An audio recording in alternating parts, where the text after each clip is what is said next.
சற்றுமுன் வெளியான தகவல். அரசு ஊழியர்களுக்கு நல்ல செய்தி வந்துள்ளது. பழைய ஓய்வூதிய திட்டம் எப்போது? அமைச்சர் KKSSR சொன்ன ஒரு முக்கியமான தகவல். மறக்காம நீங்க லைக் பண்ணிக்கோங்க, சப்ஸ்கிரைப் பண்ணிக்கோங்க. வீடியோவை முழுமையா கேளுங்க. தமிழகத்தில் பழைய ஓய்வூதிய திட்டத்தை அமல்படுத்த வேண்டும் என அரசு ஊழியர்கள் செப்டம்பர் 30ஆம் தேதி வரை தேடு விதித்துள்ளது.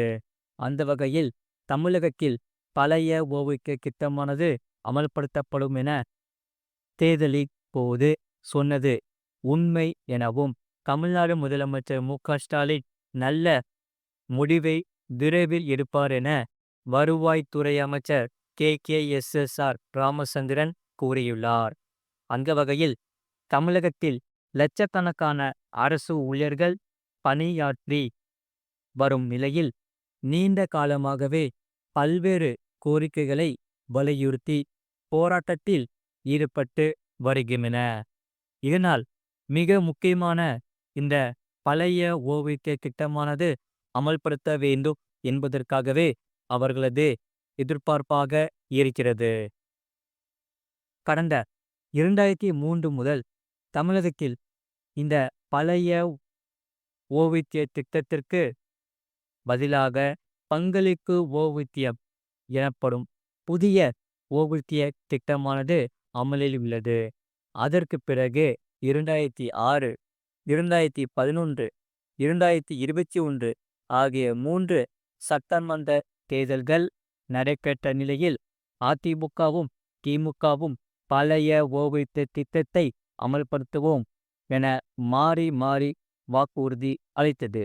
இதனால் 10 ஆண்டுகள் ஆட்சியில் இருந்த அதிமுக அந்த கோரிக்கையை நிறைவேற்றாத நிலையில் 2021 தேர்தலில் திமுக பழைய ஓய்வூதிய திட்டத்தை அமல்படுத்துவோம் என வாக்குறுதி கொடுத்திருந்தது.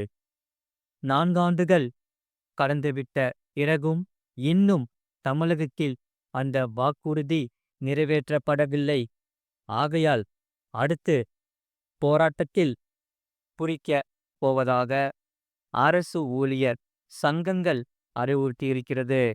ஆகையால் வருகிற செப்டம்பர் 30ஆம் தேதிக்குள் தமிழகத்தில் பழைய ஓய்வூதிய திட்டத்தை அமல்படுத்த வேண்டும்.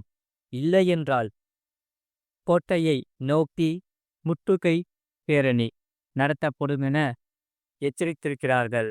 ஆகையால் 2026 சட்டமன்ற தேர்தலை கருத்தில் கொண்டு தமிழகத்தில் அரசு ஊழியர்கள் ஆசிரியர்களின் ஆதரவை பெறும் வகையில் பழைய ஓய்வூதிய திட்டமானது தமிழ்நாடு அரசு அமல்படுத்துமா என்ற கேள்வி எழுந்திருக்கிறது.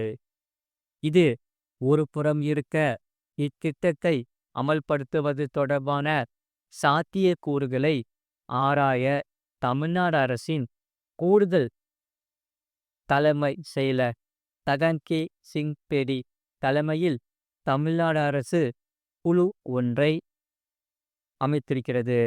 இதனால் அக்குழு தமிழ்நாடு முழுவதும் இருக்கும் ஆசிரியர் சங்கங்கள், அரசு ஊழியர்கள் சங்கங்களை சந்தித்து கருத்துக்களை கேட்டு வருகின்றன. இதனால் செப்டம்பர் 30ஆம் தேதிக்குள் அந்த குழுவானது அறிக்கை தயார் செய்து தமிழ்நாடு முதலமைச்சர் ஸ்டாலின் இடம் சமர்ப்பிக்கும் என சொல்லப்படுகிறது. ஆகையால் இந்த நிலையில் அரசு ஊழியர்களுக்கு மகிழ்ச்சி தரும் வகையில் பேசி இருக்கிறார் தமிழ்நாடு வருவாய்த்துறை அமைச்சரான KKSSR ராமச்சந்திரன். விருதுநகரில் செய்தியாளர்களை சந்தித்த அவர், மக்களுக்கு ஆளும் கட்சி மீது எந்த எதிர்பார்ப்பும் இல்லை, மக்களோடு முதலமைச்சர் மு.க.ஸ்டாலின் உள்ளார் என்று கூறியுள்ளார். ஆகையால் முதலமைச்சரோடு மக்கள் உள்ளனர். பழைய ஓய்வூதிய திட்டத்தை அமல்படுத்துவோம் என திமுக வாக்குறுதி அளித்தது உண்மைதான். ஆனால் ஆட்சிக்கு வந்த பிறகுதான் போதிய நிதி இல்லை என்பது தெரிய வந்தது. அதிமுக ஆட்சியில் நிதி இல்லாமல் செய்துவிட்டனர். தற்போது அரசு ஊழியர்களுக்கான சம்பளம், திட்டங்கள், கடனுக்காக வட்டி போன்றவற்றை செலுத்த வேண்டிய நிலை இருப்பதால் நிதி நிலைமை சரியில்லாமல் இருந்தது. அதன் காரணமாகத்தான் பழைய ஓய்வூதிய திட்டத்தை கொண்டு வர முடியவில்லை. ஆகையால் தற்போது இந்த திட்டத்தை அமல்படுத்துவதற்காக அமைக்கப்பட்ட குழுவில் அரசு ஊழியர்கள் சங்கத்தினரும் இருக்கிறார்கள். இது தொடர்பான நல்ல முடிவை தமிழ்நாடு முதலமைச்சர் மு.க.ஸ்டாலின் கொடுப்பார், அறிவிப்பார், எடுப்பார் என கூறியிருக்கிறார். இதன் மூலம் தமிழகத்தில் விரைவில் பழைய ஓய்வூதிய திட்டமானது தொடர்பான அறிவிப்பு வெளியாகும் என்று எதிர்பார்க்கப்படுகிறது. மறக்காம நீங்கள் லைக் பண்ணிக்கோங்க, சப்ஸ்கிரைப் பண்ணிக்கோங்க. உங்கள் ஃப்ரெண்ட்ஸும் ஃபேமிலிக்கு தெரியப்படுத்தவும் இந்த வீடியோவை ஷேர் பண்ணிக்கோங்க. அடுத்த செய்தி என்னவென்றால், வெறும் 25,000 ரூபாய் சம்பளம் ஆனாலும் சொந்த கார், வீடு வாங்கலாம். அது எப்படி என்று இங்கே பார்ப்போம். அதாவது இன்றைய காலகட்டத்தில் நிறைய பேர் 20,000 ரூபாய் முதல் 30,000 ரூபாய் வரையில் ஏதாவது ஒரு வேலையில் இருக்கின்றன. இந்த சம்பளத்தை வைத்து கொண்டு குடும்ப செலவுகளையே சமாளிக்க முடியாது. ஆனால் நீங்கள் நினைத்தால் வெறும் 25,000 ரூபாய் சம்பளத்தை வைத்து கொண்டு சொந்தமாக ஒரு கார், சொந்த வீடு வாங்கிவிடலாம். திறமையும் கட்டுப்பாடும் இருந்தால் கண்டிப்பாக அது முடியும் என்று பொருளாதார நிபுணரான தீபக் பத்வா கூறுகிறார். 25,000 ரூபாய் சம்பளத்தில் பாஸ்வேர்ட் கார், வீடு வாங்க முடியும் என்று தனது லிங்க்டின் தளத்தில் பதிவிட்டுள்ளார். அதற்கான ஆலோசனைகளையும் அவர் கூறியுள்ளார். சிறிய முதலீடு பலை தொடர்ந்து செய்தால், பெருமையாக இருந்தால் நிச்சயம் வாழ்க்கையில் முன்னேறலாம் என்கிறார் அவர். ஒவ்வொரு மாதமும் 5,000 ரூபாயை எஸ்ஐபி முதலீட்டில் போட்டு ஒவ்வொரு ஆண்டும் 20% அதிகமாக முதலீடு செய்தால் 15 ஆண்டுகளில் 1.5 கோடி சேர்க்கலாம் என்று அவர் தெரிவித்துள்ளார்.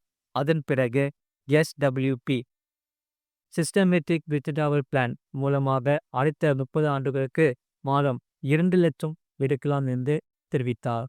பெருமையாக இருந்தால் கண்டிப்பாக கார், வீடு வாங்க முடியும் என்று அவர் கூறியுள்ளார். அதே சமயம் இதன் மூலம் சிறிய வருமானம் உள்ளவர்களும் பெருமையாக இருந்தால் நல்ல எதிர்காலத்தை உருவாக்க முடியும். மாதம் 5,000 எஸ்ஐபி முதலீடு செய்வதன் மூலம் ஒவ்வொரு ஆண்டும் 20% அதிகரித்தால் நீண்ட காலத்திற்கு நல்ல பலன் கிடைக்கும். இதன் மூலம் ஒரு காலத்தில் முடியாத இலக்குகளை கூட அடைய முடியும். ஃபார்ச்சூன் கார் மற்றும் வீடு வாங்குவது கூட சாத்தியமாகும். வட்டிக்கு வட்டி போடுவதுதான் லாங் டைம் வளர்ச்சிக்கு முக்கியம் என்று பத்வா கூறுகிறார். முதலீடு செய்த தொகையில் வரும் லாபத்துக்கு மறுபடியின் வட்டி வருமானம் ஈட்டினால் அது இன்னும் பெரிதாக வளரும். பெருமையாக இருந்து தொடர்ந்து முதலீடு செய்தால் ஒரு பெரிய தொகையை உருவாக்கலாம் என்று சொல்லப்படுகிறார்கள். இதனால் சரியான திட்டமிடுதல் இருந்தால் குறைந்த சம்பளத்தில் கூட வீடு, கார் இஎம்ஐ கட்டலாம். பெரிய ரிஸ்க் இருக்கலாம். சிறிதாக தொடங்கி கொஞ்சம் கொஞ்சமாக முதலீட்டை அதிகப்படுத்த வேண்டும். இந்த இளம் வயதில் சம்பாதிக்கவர்களுக்கு ஒரு விஷயம் தெளிவாக புரிய வேண்டும். கம்மியான சம்பளம் வாங்கினாலும் நீண்ட கால அடிப்படையில் கண்டிப்பாக இலக்கை அடையலாம். வட்டிக்கு வட்டி போடுவதில் நம்பிக்கை வைத்து கட்டுப்பாடுடன் இருந்தால் கண்டிப்பாக அது முடியும். இவ்வாறு அவர் 25,000 சம்பளம் வாங்கும் நபர்கள் கூட பெருமையாக கட்டுப்பாடுடன் முதலீடு செய்தால் கார், வீடு வாங்கலாம் என்று அவர் கூறியுள்ளார். மறக்காம நீங்கள் லைக் பண்ணிக்கோங்க, சப்ஸ்கிரைப் பண்ணிக்கோங்க. உங்கள் ஃப்ரெண்ட்ஸ் அண்ட் ஃபேமிலிக்கு இந்த வீடியோ தெரியப்படுத்தவும் ஷேர் பண்ணிக்கோங்க. நன்றி.